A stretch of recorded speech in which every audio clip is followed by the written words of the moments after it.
Hello everyone, in this video we're going to be adding a button to the circuit that we made in the last video. Now, go ahead and add your button between the positive power rail and the positive end of the LED. If you take a look at your button, you'll notice that under there are two pins that fit perfectly into your microcontroller or your breadboard. When inserting the button into your breadboard, be sure to align the jumpers to the pins on the button.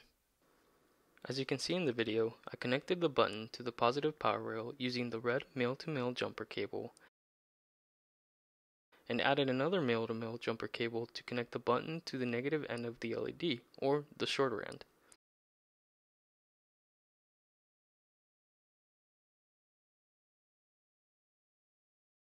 Once your circuit is complete again, you will notice how pressing the button completes a connection in the circuit, which is why your LED turns on, while releasing it interrupts the connection and turns off the LED.